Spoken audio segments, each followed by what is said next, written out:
Namaste. Welcome to Kaivalya Yoga Gurukulam, KYG. In this short vlog today, I want to address this question that came to me with a couple of emails, and I think there's a comment or two as well on my previous post on the directions, and we touched upon the Vastu Shastra, the science behind directions and so on. So the question was, okay, I've got these directions correct in my home, but yet I had an accident or I had a loss. Why isn't Vastu working? Now that same principle can be applied to why isn't Yogasanas working? Why isn't my meditation working? And things like that.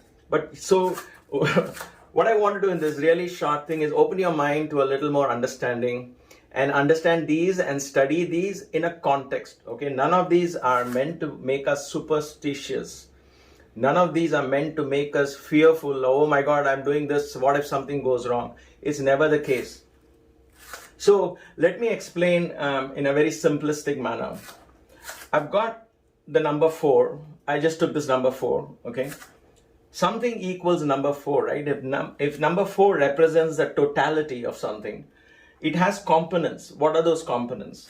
So in this case, I would say 1 plus 1 plus 1 plus 1 is 4. So 4 is always, or any number here, to achieve a totality is a number of ones that add to this. Now you might say, what about 2 plus 2? But even 2 is 1 plus 1, right? Even if it is 3 plus 1, this 3 is also 1 plus 1 plus 1. Anyway, you got this idea, right? So the point here, let me therefore get rid of this and keep your focus here. So the point here, therefore, is 1 plus 1 plus 1 plus 1 plus 1 is 4. 1 is not equal to 4. Correct?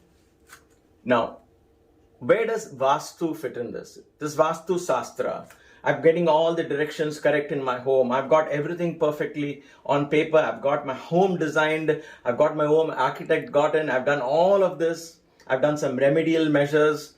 My home is facing south, so I put a god facing south. So he's going to prevent anything untimely death and things like that. So we got all that in place. All of that, the entire Vastu is this. Let me change color. Is just this part, just this one. This one is called, let us say, Vastu. This is Vastu. Just this one. This one is not equal to 4. You can't say, I've got all of this in place. Why am I not getting 4 in my life? Why am I not experiencing happiness and richness and wealth and all that's supposed to come from Vastu? None of these sciences are complete in themselves. We like them to be complete. We'd like just take one and go dive right into it, because this is how our education is today. We are taught to think in divisions, not union, not what do you call that? In unity, not an integrated manner. Anyway, so Vastu is one. Then what could be the others? I'm just giving you to think about it. So this could be, I will call it karmic influences of the past. If I had a hot chili yesterday, I am going to have some kind of discomfort this morning if it was very spicy. None of this Vastu is going to help me here. So my actions are also going to find their fruition. So karmic influences have a role to play in completing this equation. Then there is, this is a whole different science again. This is Vedic astrology, the placement of planets and the combination of those planets that are influencing, whose electromagnetic rays are influencing my psyche. Okay, so I am born, I come into this world with a blueprint, a time, and in a time where planets were located in a particular way. In other words, I came with some strengths and some weaknesses into this earth. Now, how am I going to capitalize on that? How am I going to use those things? That again is one. So Vastu is one, karmic influences are one, Vedic astrology is one, and then my own lifestyle. my own lifestyle. What is the quality of my lifestyle? We have to ask ourselves that. That is rather an important component, which could be these four components, right? That when you understand that in totality, then and only then can you arrive at 4. Today, if I have this in place, but if my lifestyle is all over the place, if I have this in place, doesn't mean I will never fall sick. If I'm going to, in my lifestyle, eat junk food, eat whatever I want, whenever I want, sleep whenever I want, or whatever it is, we call this weekend get-together, social gatherings, and this and that. If that is the case, then no amount of Vastu is going to give me health.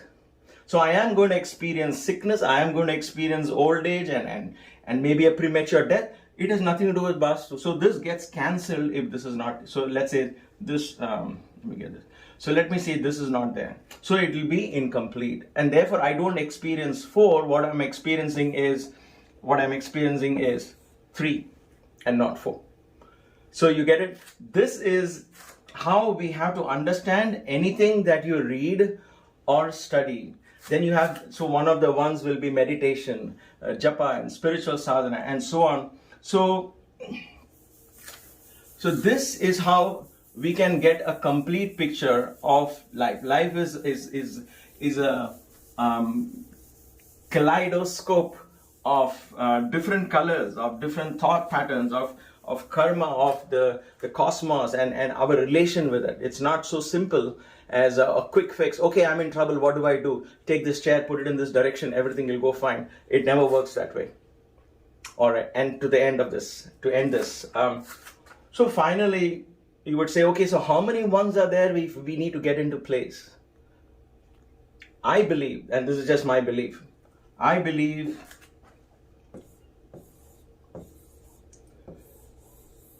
this gives you totality, complete control of your life, where you become the architect of your life when 108 ones are falling in place.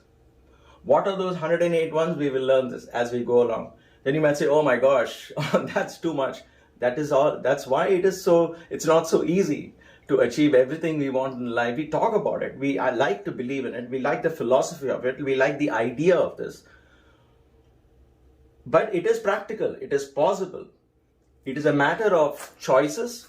It is a matter of education. It is a matter of the openness of our heart and mind to receive this kind of knowledge and the willpower to implement that knowledge in everyday life. We have 108 ones. What I mentioned 4 was just part of this 108. This is my belief. And this is what the Kaivalya Sadhana is about. Kaivalya Sadhana is getting all 108 steps in place, 108 aspects of our lives in place. So you have yoga on one side, you have lifestyle on one side, you have spirituality on one side. How can I bring all of that, combine and bring harmony so I can experience the beauty of this magnanimous, grand, divine energy of 108? Anyway, this is how one should approach any of these topics, and that way we will learn it in the context. Okay, Vastu Shastra has a role to play in our lives. It is not the one answer for all our problems. I hope this was as helpful. Thank you for watching. As always, stay blessed, stay inspired. Namaste.